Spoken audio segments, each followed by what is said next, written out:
Hi, everyone. My name is Adeo. I'm CEO of Dessel Group.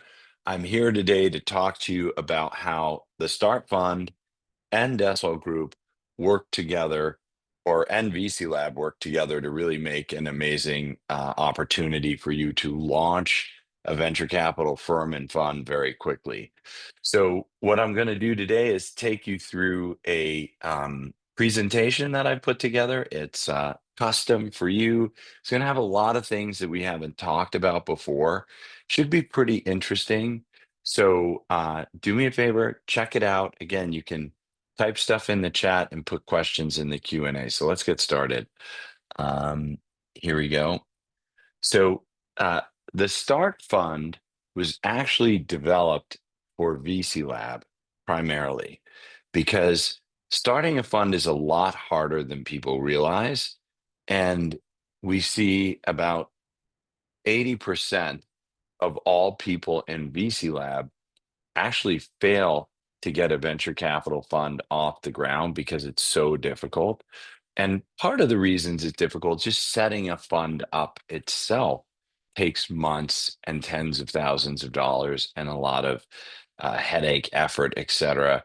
And so we said, hey, imagine if we made the actual process of setting a fund up easier. We should be able to allow more people to finish the program successfully than ever before. And in fact, with cohort 17, that has actually happened.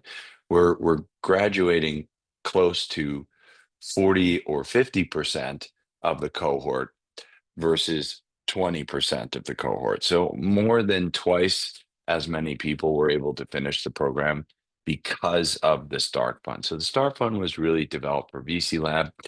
It got leaked on social about 2 weeks ago, and 600 over 600 people worldwide have reached out and said, "Hey, I want to launch a Start Fund." And so we're in that kind of crazy scaling mode now where hundreds and hundreds of people want to launch a Start Fund. Many of the people who want to launch a Start Fund should probably be in VC Lab. I would say of the 600 people that came to us and want to launch a Start Fund, roughly half should probably go through the VC Lab program. The other half, they know what they're doing, et cetera. Maybe they don't need to go through the VC Lab program, or they're not intending to create a full-time fund. They're looking to do a Start Fund as a part-time nights and weekends thing. All right, so let's get going. The Start Fund allows you to launch an institutional grade venture capital fund in under one business day. The main delay for the Start Fund is that the bank takes roughly a day to set everything up. It takes less than a day. So if you get in the morning, you can get your bank account by the afternoon. But if you come in the afternoon, it will take you to the next morning to get the bank account. So the bank is the major slow point here. Everything else is wicked fast. And the Start Fund has no upfront costs, and you can accept very low LP commitments. In fact, far lower than any other vehicle or anything else on the market today. And so I just want to give a comparison for what the Start Fund offers versus, let's say, a traditional fund. So before the Start Fund, you pretty much had one option. If you wanted to build institutional grade track record as a venture capitalist, you could only start a traditional venture capital fund. There were some AngelList products that allowed you to get stuff off the ground very quickly, but they did not allow you to do institutional grade track record, and they had some other issues with them, very large fund sizes, high commitments, etc. So the Start Fund really is the first vehicle that lets you build institutional track record very quickly. So if you look at a traditional fund, the average time of our setup was 3 months for a traditional fund. The average time in the market, if you're working with a law firm, is 6 months. Okay. And the Start Fund is 1 day. So 3 to 6 months versus 1 day. The the average setup cost of a traditional fund in our world is $50,000. In the market, it's over $100,000. And with the start fund, it's zero. So you went from 50 to $100,000 in setup costs to zero. Okay. The average annual cost in our world is like $25,000 plus fund expenses. And again, with the start fund, it's just a straight 10% of the money raised. And by the way, the $25,000 in our world, and when you go outside of our, because we're very inexpensive and fast already with traditional funds, because we have a traditional fund offering. When you work with a company like Aduro or Standish or these big fund admin companies, they're starting at 50,000. So it's really 25 to 50,000 versus a flat 10%. And here's another thing to your commitment that a limited partner needs to make into a traditional fund, the minimum is $100,000. Okay. With a start fund, it's $10,000. And the minimum fund size you can have practically with the traditional fund is $5 million. And with a start fund, it's 150,000. And the reason for the minimum LP commitment and the minimum fund size is that there's a lot of expense with traditional funds.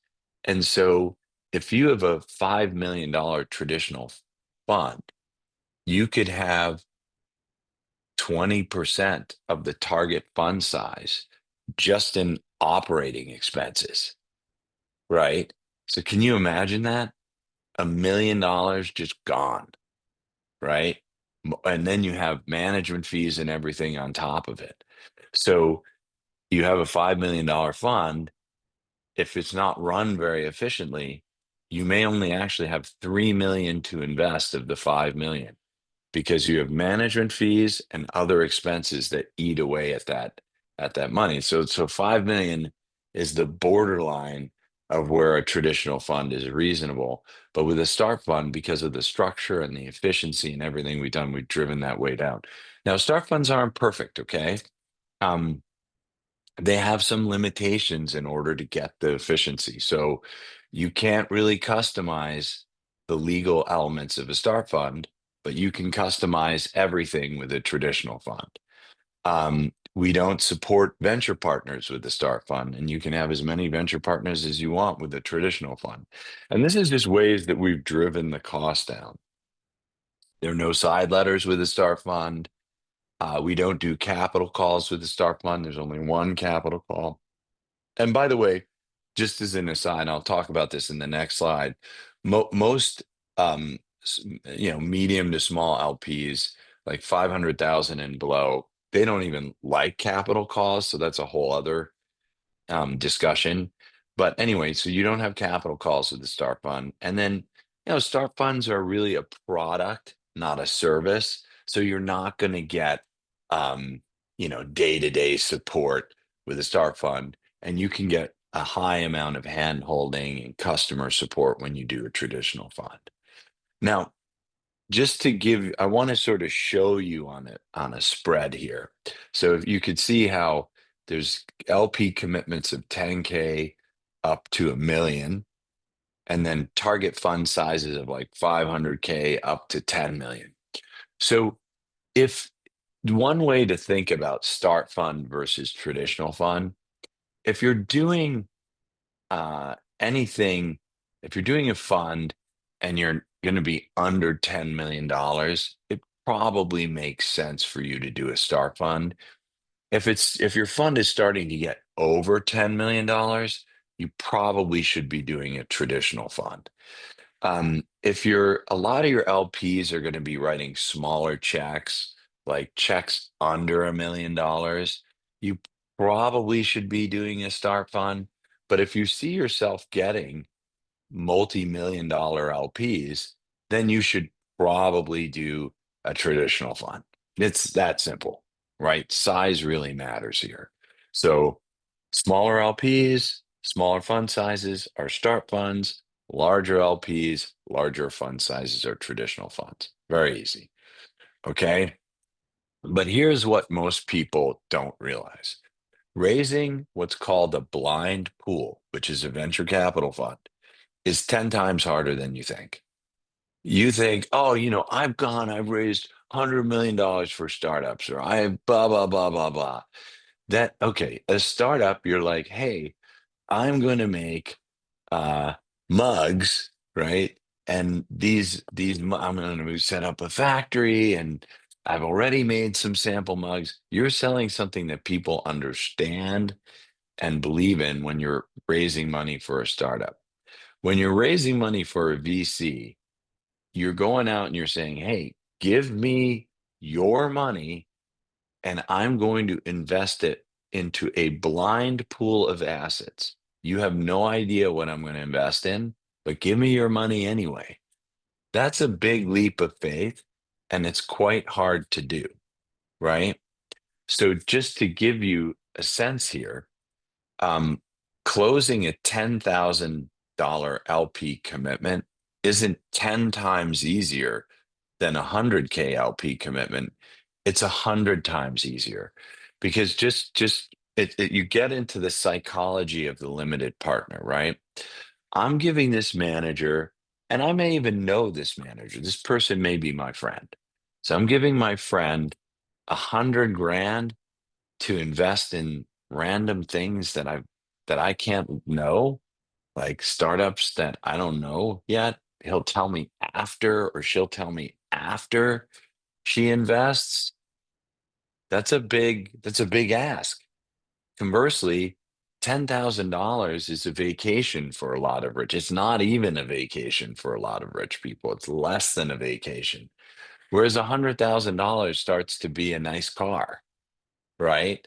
Or a much more meaningful thing. So it's really just dramatically easier to get smaller amounts of money from a limited partner. And it's not a little easier. It's not 10 times easier. It's literally 100 times easier. And so, again, I want to make something very clear to people because a lot of people go into venture capital and they're like, I'm going to raise money for my venture capital fund. It's just like raising money for my startup. It is nothing like raising money for your startup. Raising for VC bears no resemblance to raising for a startup. Okay, you got a blind pool of assets, and you've got startups are well known. You can put together plans. You have teams and things like this. None of that correlates over to a VC fund. All right, so it's nothing like raising for a startup. You are a money manager. Okay, people are giving you their money as a VC to invest in assets, right? So you are a money manager. And when you are a money manager, a venture capitalist or the like, you have a lot of regulations that you have to follow. There are rules, again, regulations, fiduciary duties, and the like. Um, for example, you can't do things like generally solicit, right? So a lot of people I know are like, "Oh, I'm putting up my website." You cannot have a website if you are until after you've raised all the money. I'm going to go out and post about my fund on Twitter and on other social networks like Facebook and LinkedIn. No, you cannot write about your thesis until after you raise all the money. Okay, there's a ton of rules, again, a ton of regulations. You have fiduciary duties. You have to do things correctly. Okay. So again, it's not incredibly hard. In fact, I'll walk you through how to do it, but it's nothing like raising money for a startup. Okay. So I'm going to talk about how we recommend you using the Start Fund or any fund for that matter in VC Lab. And the process is pretty straightforward. Okay. And you do this very quickly and it tells you the answer because you probably think right now, I'm going to go do a fund and I'm going to get $20 million and la la la. I'm going to tell you that's a fantasy. Okay. Out of the 600 something funds that we've launched worldwide, something like 1 or 2% have raised more than $20 million in fund one because it's super hard to find money to invest in what you're doing. Okay. And so I'm going to tell you how to do it. And that's again why we created the Start Fund, because everyone comes in, I'm doing 100, I'm doing and then it's like, whoa, this is really hard. And they find out they have to raise a lot less money in Fund One.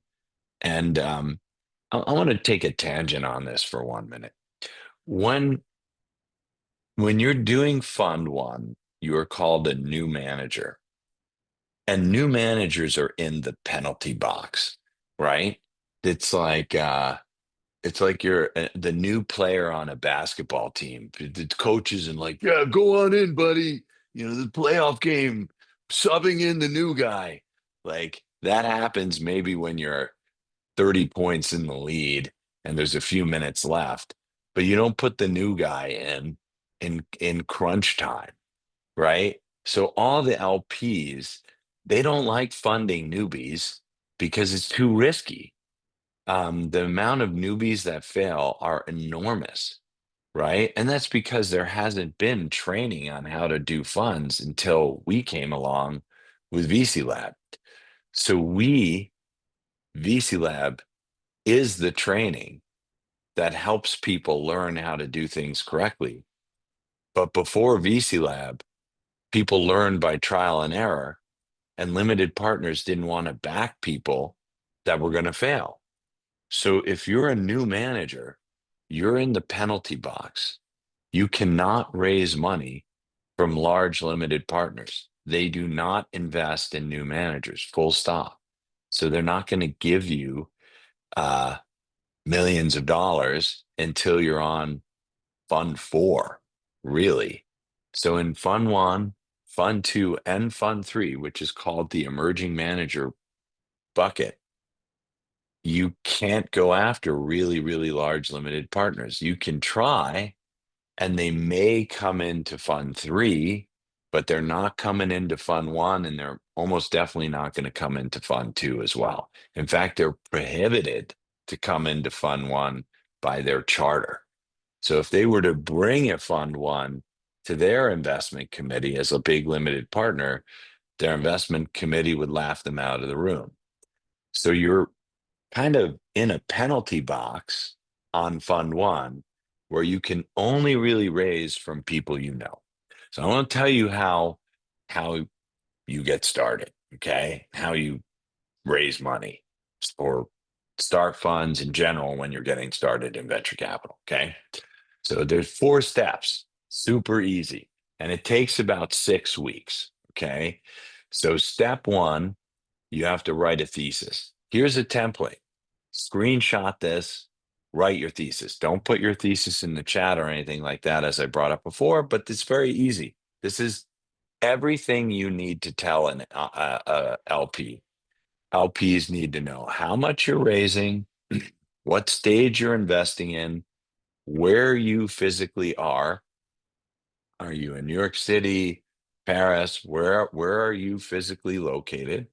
They need to know where you're going to invest. They need to know the sectors that you're going to invest in, and they need to know why you. What are you bringing to the table to invest their money that's going to get great returns, which is the secret sauce. And a lot of this is people mess this up all day long. Um, right? And they're like, oh, I'm going to invest globally. There is no such thing as a limited partner that wants you to invest globally. Why? Well, let's just use an example. Venture capital funds are pass through vehicles. So when you invest in Africa, the LP invests in Africa. When you invest in Asia, the LP invests in Asia. Okay. What does that mean?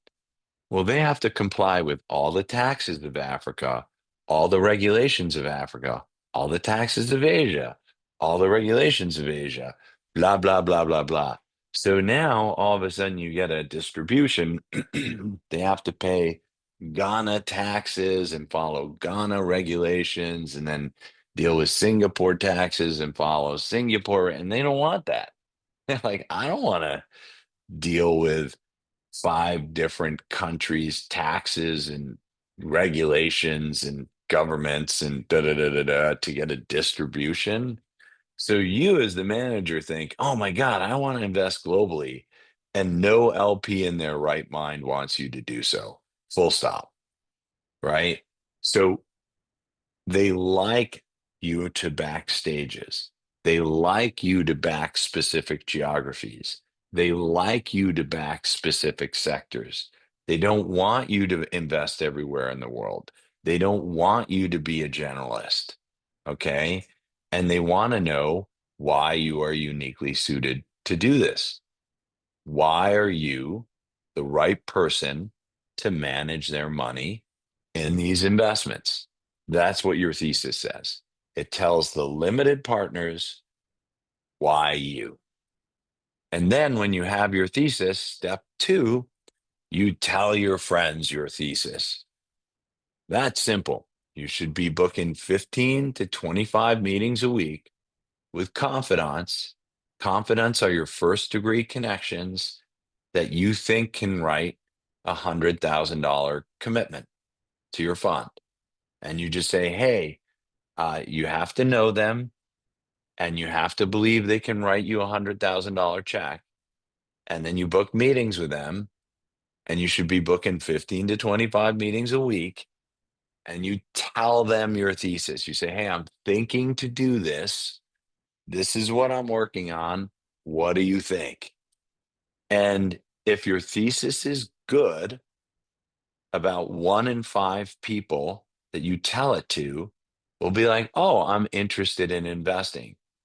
If your thesis isn't good, it's worse than 1 in 10. So maybe 1 in 15 will be like, oh, that's interesting. Okay. So this is very easy. You have 5 meetings and you don't get someone saying, I'm very interested. You don't have a good thesis. It's very simple. It's not hard. It's not like, well, let me go to 6, 7, 8, right? 1 in 5. So if you've told 5 people your thesis, and a lot of people are like, but I need a deck and I need a website. You do not need a deck. You do not need a website. All you need to do is tell a confidant your thesis. And if your thesis is good, 1 in 5 will express interest. And then step three, when they express interest, you ask them to sign a non-binding letter of intent called a pact to invest in your thesis, basically. So I want for everyone here, how many people have gotten a pact so far? Because there's a bunch of people coming into cohort 18 that are listening right now. How many people have gotten a pact so far? You can put it into the chat. And if you can make me okay. So if you've gotten a pact, just say, I've got a pact in the chat. That's all I need to see, or I have a few. Okay, so far nobody's written in, so that's not great. So all you need to do again is to get your thesis, to start telling your thesis to your friends, and who we call confidants, because specifically these confidants have the resources to make $100,000 commitment. And when you have enough interest from the confidants, you really they just sign a pact right away, right? Because it's non-binding. Um, and so you start, okay, so we have someone who has some pacts, so that's good. And a big misnomer here is like people are like, well, I can't ask for a commitment, or I can't tell people my thesis until I have a deck. So let me be 100% clear on this. None of the greatest fundraisers in the history of VC Lab have used a deck at all. Okay, they don't use the deck at all. In fact, a lot of people who are good at fundraising say, I have a deck, but I've never really needed it. So if you need a deck, that's like a crutch, and you're wrong. And actually having a site is borderline illegal. It depends on what's on the site, but you can assume that most fund websites, when you are fundraising, are illegal. So you shouldn't have a site either. So you don't need a site, you don't need a deck. All you need is your thesis. Okay. And so you start collecting these packs. Um, and then here's the thing, step four, okay? After about 6 weeks, right? So if you're doing, let's say, 20 meetings a week, so at 5 weeks, that's 100 meetings. At 6 weeks, it's 100 something meetings, right? You should have a pretty good sense of how much interest you have. Okay, because you're going to have packs, or maybe you don't have any packs. So let's go through what happens. So let's say that you have under $150,000 of interest at this point. You shouldn't do anything.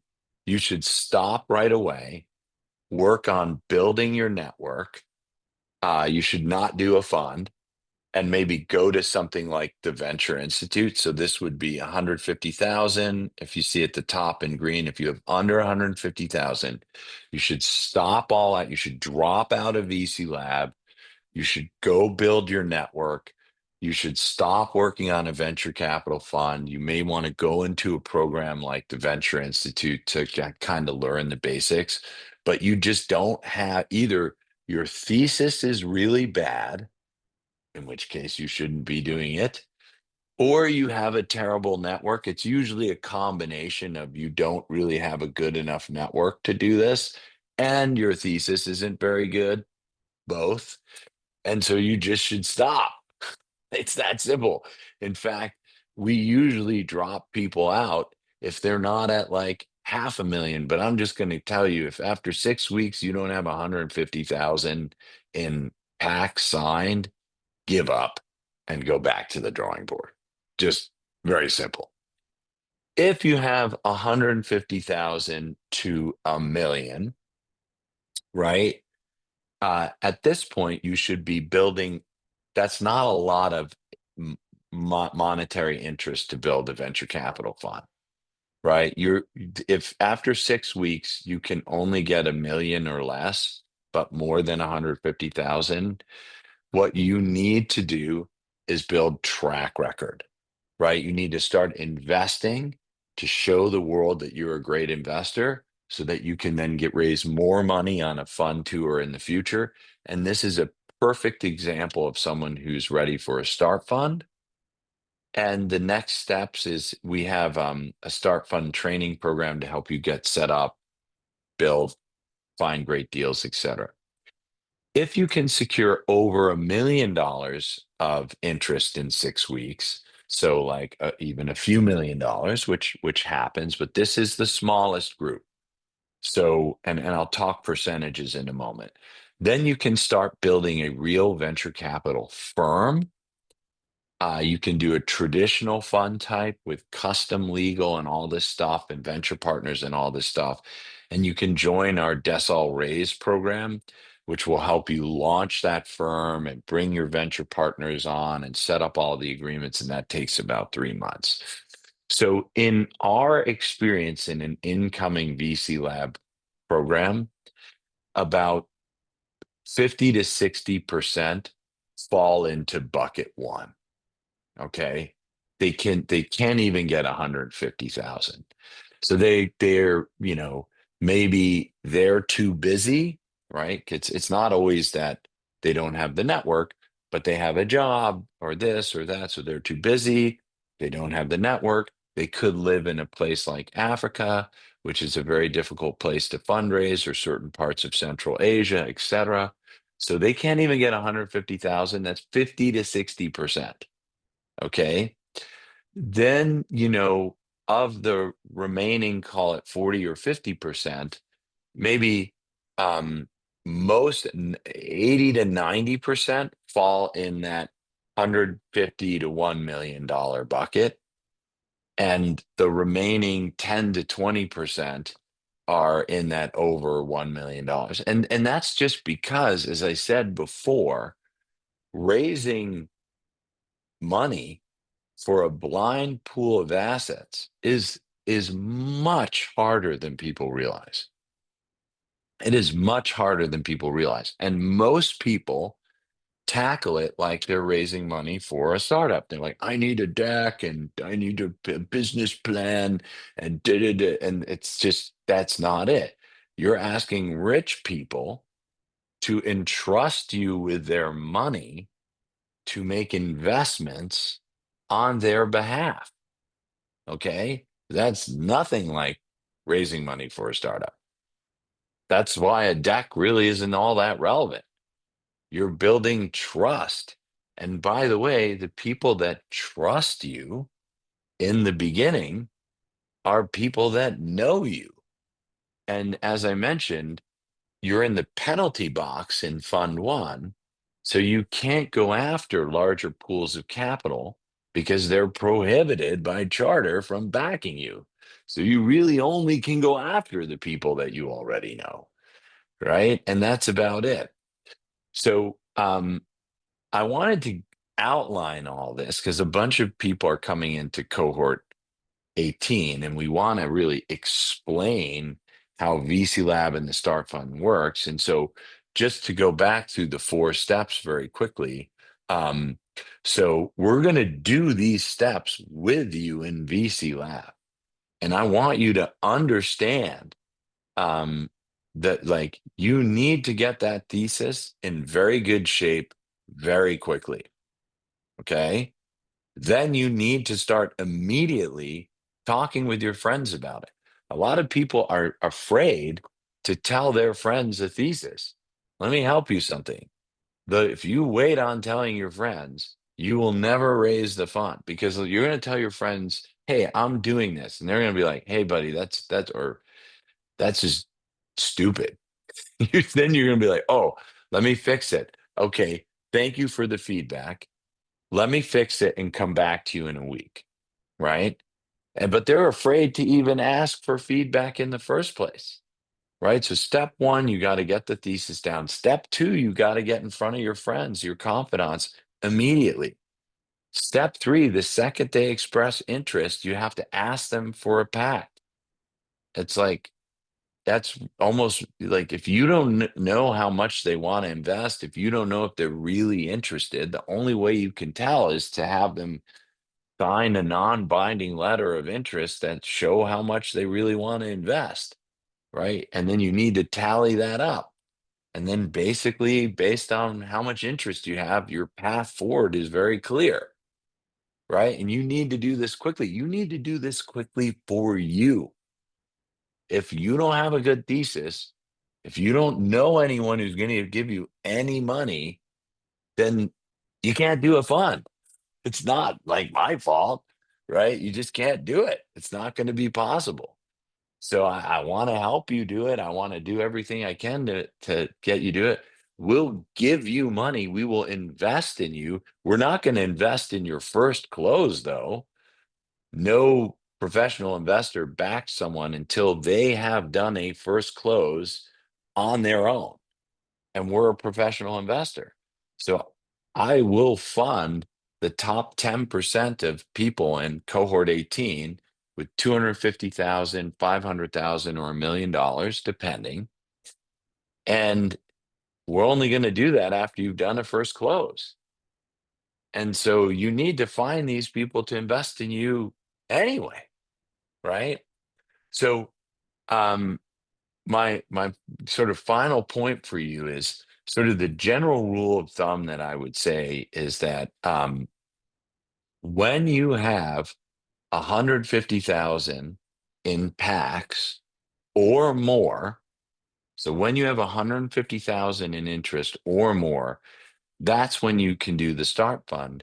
Because back to the point, the start fund only takes 1 day. There's no money down. So you could be like, okay, guys, I I got 150,000 in interest. I'm going to be set up tomorrow or later today.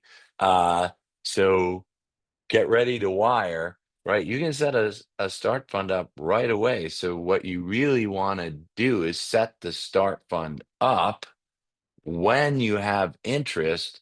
You don't need to have it before you have interest because it's so fast to set up. And quite frankly, with all fund vehicles, with a normal fund, by the way, with a traditional fund, we say that you need $1 million of hard circled interest before you even consider setting it up. And with the start fund, it's 150,000.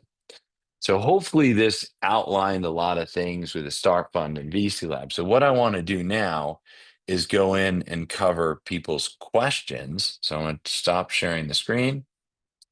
Hey, everybody. And I'm going to go through some questions. So if you put your questions into the Q&A uh, box, we'll go through all the questions that people have now. Okay, so the first question is from Katya. 10% is 1% over 10 years or the annual fee. Okay, so there's a lot of, so it's an economics question. So here's how start funds work on the economics. I've covered this in other webinars, so I'll just cover it again because it's the first question. So the funds charge 2 and 20. 2% management fees, 20% carried interest. So the start funds take half the management fee to cover the operational expenses, and 10 per roughly. So 2 of the 20 also of the carry goes to cover the risks that the start funds take. And I can go into why we take risks with start funds, but we have to fill the management and the GP role in order to drive the costs down. So we take half the management fee to cover the costs, and we take a very small amount of carry, and you get the majority of the carry. So 18 of the 20 carry goes to you, and 2 of the 20 carry goes to cover the risks.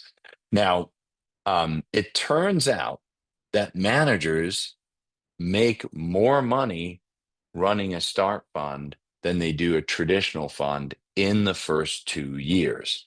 So let me just talk about that for 1 second.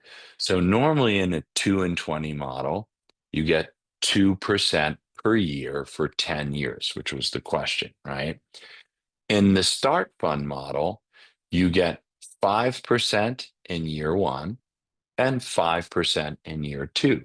So you make more money in year 1 and year 2 than you would in a 2 and 20 model. So in fact, this with start funds, the managers, which we call investment leads, make more money in year 1 and year 2 than in traditional funds.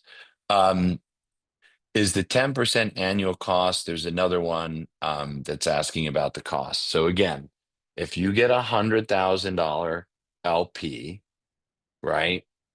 You take the way the 2 and 20 works. It's the 2 and 20 is a terrible misnomer because it's not really 2 and 20.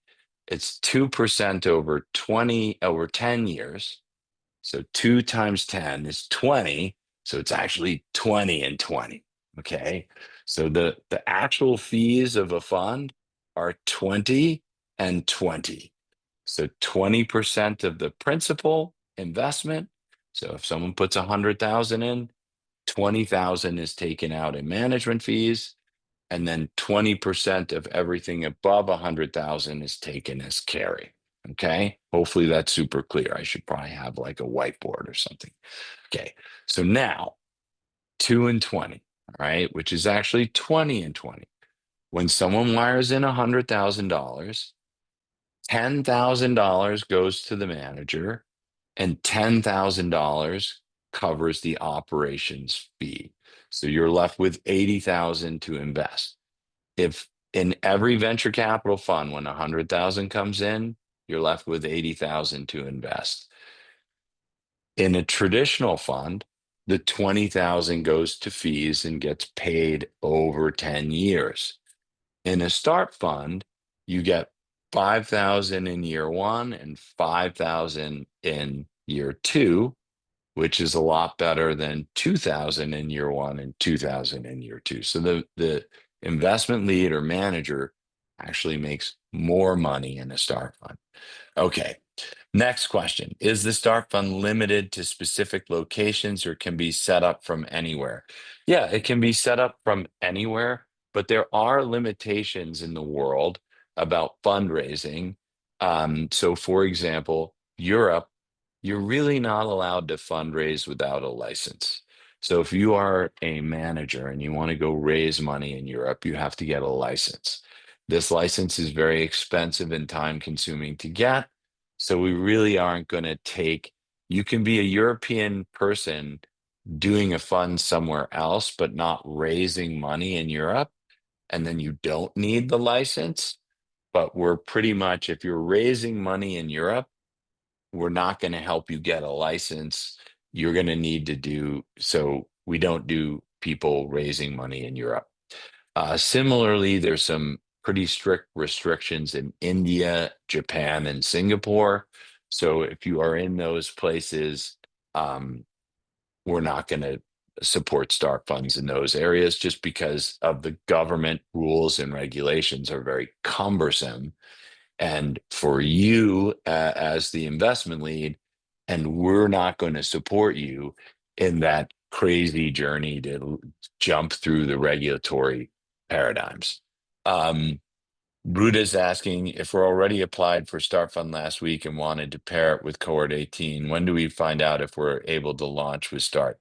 So basically, when you have $150,000 in commitments, we will launch your Start Fund. And there's really no reason to do it before because if you can't get to 150, now if you're in, that's if you're in cohort 18. We'll make some exceptions if you're kind of coming off the street. We'll look at more wide-ranging circumstances. But if you're in the program, in the first few weeks of the program, we're going to help you get commitments.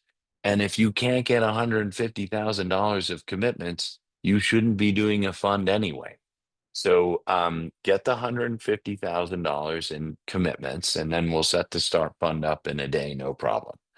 Um, Katya's asking, are LPs accredited investors? So if you live in the United States of America and you're going to make an investment in a startup, in a start fund, frankly, in anything, besides regulated items like stock markets, et cetera, you must be a accredited investor, full stop. There's nothing, there's no exception to the rule. That is the rule. So you need to be an accredited investor to invest in startups. You need to be accredited investor to invest in start funds, to invest in venture capital funds. In fact, there's even stages of accreditation. So you need to be what's called a qualified purchaser in certain cases when standards are even higher. So you must, if you are a US citizen making investments in startups and venture capital funds, you must be an accredited investor. Again, I didn't make the rules up, but these are the rules. Now, if you are outside the United States of America, so if you live in South America and you're investing in a start fund, then you do not need to be accredited. With that said, you kind of want to raise money from accredited people, or you want to raise money from rich people. Um, but if there's someone who's not a US citizen outside the United States investing in a start fund or a vehicle, then they do not need to be accredited. Um, okay, so we got a decent amount of questions. Keep the questions coming into the Q&A, not into the chat. I see there is some questions in the chat. Put them into the Q&A, which is to the right of the chat at the bottom of your screen. And we will answer all the questions in the chat, in the Q&A, excuse me, not in the chat. Emmanuel's asking, in emerging markets like Africa, where it's hard to raise, a deck would be needed whilst trying to raise with confidence. Do you still believe a deck is not necessary?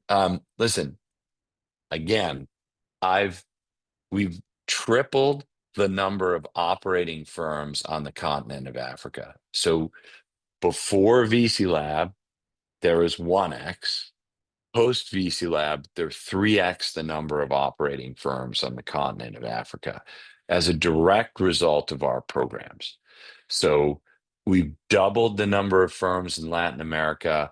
And in places like Chile, where 75% of all firms were started by VC Lab. So I can confidently say that we have helped managers all around the world raise funds. Good managers everywhere in the world, Africa, Latam, Asia, everywhere, do not need a deck. You are a money manager. You're not selling a startup. You're not selling a product. You're selling your ability as a money manager to find and invest in great startups. And sometimes the deck can be helpful in doing that, but in fact, most often not. Because you're basically saying to a wealthy person, give me some money so that I can invest it in startups, and you have to trust me that I'm going to do a good job. You can put fancy pictures and crap on a deck, but it's not going to build the trust. The trust is built by spending time with them, ideally by them knowing your reputation, by you having done it before. And really, there's not much in a deck that's going to help. And so, um, listen, some people use a deck, right? I would say um, usually they're the not the people who can't raise as well. So the people who are bad at fundraising use a deck. So if you are good at fundraising, you probably don't need a deck. And that's really true everywhere in the world. Okay, so keep the questions coming in. What's a reasonable cut of carry for an advisor and venture partner?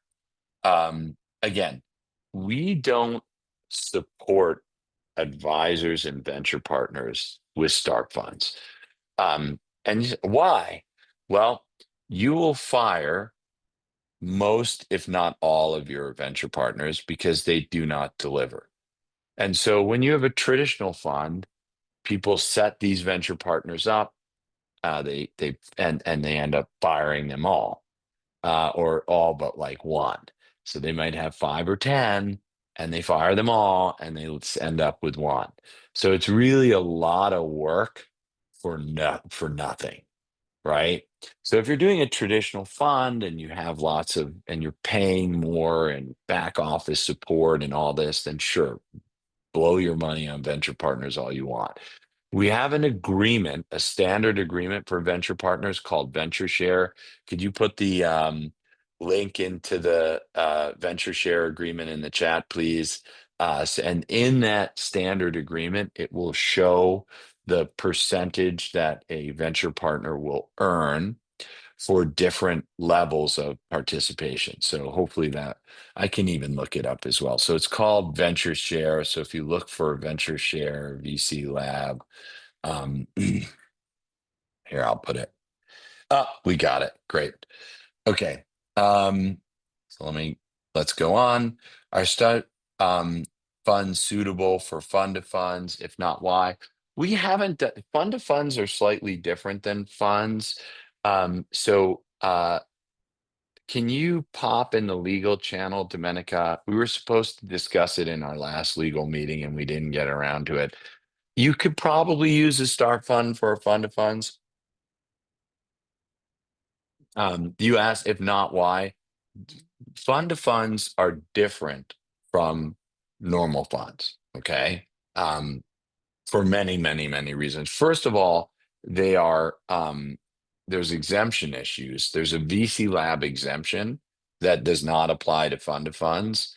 Sorry, I said VC lab. There's a venture capital exemption that does not apply to fund of funds. So they're different exemptions, different things. So there are different regulated vehicles. And I'm not just sure if the start fund stock agreements cover a fund of fund implementation. Usually you have to make some changes, but they may. I just don't know. So we'll check. Um, and generally speaking, you can have smaller fund of funds. Our first fund of funds was smaller. It might have been, maybe it should have been a star fund. Uh, but your first fund of funds will be smaller, so it could very well be a star fund. Is there a common, Eric's asking, is there a common management company? What powers, risk does Dessel retain when the fund is active? Are there generic fund docs available for us to take a look at? So, Eric, let's cover a couple things on that. So, Dessel Group is the Manco, and Dessel Group is the GP, and you get the fund. That's how we get the massive cost savings. By us being the Manco and the GP, we take on all of the risk of investing. And we have an investment committee that reviews your deals to make sure that it's good, the deals are strong. Um, you want to have an investment committee as a new manager that is seen as something professional, it's looked at positively. And so one of the innovations of the Start Fund is you can take this fund and it becomes your fund one. So let's say you want to launch a fund two or fund three, you can set up your own Manco, your own GP, and then move the fund one under it at a later date. So that's one of the big innovations. But we take on enormous amounts of risk and liability by being the Manco and the GP. And, so that's why we take a little piece of the carry, et cetera. And so hopefully that answers your question. In terms of seeing the docs, we have a modified version of the Cornerstone. Let me see if I can find it for you because um, I'm going to see if I can find it. Yes, so you can see there's the Cornerstone start. I'm going to send you to a legal site that I actually built. It's in the chat right now. And there's the Cornerstone Start agreement in there, and there's the investment lead agreement in there. And you can look at them both, and there are the agreements. I think they might be anyway, so there they are. You can even ask AI about them. Uh, what can't the investment lead do? I covered this in the presentation. So you can't customize the legal agreements. You can't do venture partners. So there's a variety of things you can't do with the Start Fund. You can't do capital calls. Um, Honestly, most of these things are irrelevant anyway. You shouldn't be customizing your legal agreements on Fund One. Most smaller LPs don't want to do capital calls. So, like the things you lose, you can't do side letters. You shouldn't be doing side letters anyway. So, it's like you lose the ability to do some stuff that you shouldn't be doing anyway. Uh, right. So, it's like, oh, I can't do this. Well, you shouldn't be doing it. Right. Anthony's asking if we start a Start Fund for Fund One, is there any requirement to do Fund Two? No, you can do Fund Two wherever you want. Um, you can set up your Manco and your GP however you want with anyone you want, and you can move your Start Fund under that whenever you want. It could be with us, it could be with anyone. We don't really care. You do what you want. Katya's asking, are the investment leads covered as named insured or additionally insured? You're not there's no liability. You don't need insurance. You have no liability. You have to indemnify us if you do something really stupid. So maybe you want to get your own insurance, but you're not the GP or in the Manco, so there's no liability. If you're worried about liability as a venture investor, you really shouldn't do it. You shouldn't be a VC. That's like, I'm really worried that I'm going to get hit by some tree gunk, and because I'm in the forest right now, and I hear a lumberjack cutting down dead trees, and they're like, if you're worried about getting hit with tree junk or debris, you shouldn't be a lumberjack. And if you're worried about liability, you shouldn't be in venture capital, right? You have to do things. Issues happen. Of the 700 funds that we've launched, there's been lawsuits, and they're not even real lawsuits, threats of lawsuits in like two. Okay. So it's really a non-issue. Um, and honestly, in the two cases that I'm referring to, the manager did some dumb things. They backed dumb founders, and dumb things. And it probably won't even go to a lawsuit, but they're discussing lawsuits out of 700 something firms. Um, is this program only for start funds, or could you also assist with traditional VC? Yeah, we have a traditional venture capital fund formation service called Decel Partners. If you could put the link to Decel Partners in the chat, well, you can learn all about it there. Are you allowed to have up to 35 unaccredited investors? You're not allowed to have unaccredited investors if they are US citizens. All US citizens investing in any vehicles need to be accredited. There's no like numerator of unaccredited investors. In fact, if you are not accredited, you cannot invest in your own start fund. So unless you are accredited, is the only way that you can invest in your own start fund. Are start funds recommended to file 506B or 506C? Nobody should do 506C. I shouldn't say that. There are some people who will benefit from a five. So just to take a step back on what these two things are.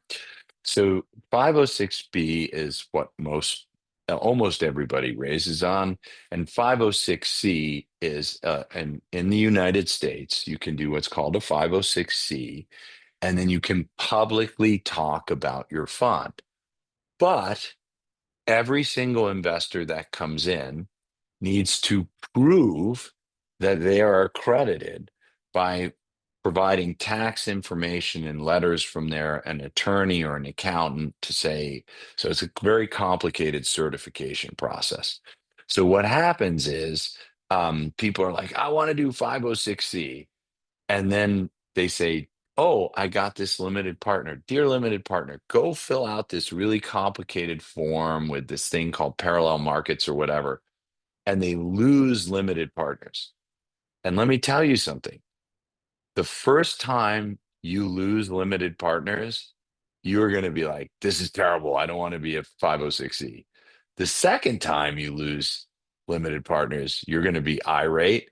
And the third time you lose limited partners, you're going to go, this was the worst decision I've ever made. So nobody ends up liking being a 506E. Now we need to wrap. So Anthony's asking, how do you confirm if someone's accredited? And I'm sorry, we're running over here, so we'll wrap on this question. And basically, they have to, if you're doing a private 506C, 506B offering where you're not generally soliciting, the investor just needs to self-certify that they are accredited. Now, you shouldn't even raise from people that you don't think are accredited. But so you should only raise from rich people. With that said, everyone, hopefully this was helpful and we covered it. I wanted to talk about the intersection of the Start Fund and our VC Lab program because what it's been really amazing. It's allowed more people to launch funds, to build track record, to show that they're a capable investor than ever before. And that's really the goal of VC Lab, to create more funds around the world, to back more amazing ideas and really help more people enter the asset class. So thank you, everyone. Hopefully this was really helpful, and talk to you guys soon. Thank you. Bye, everyone.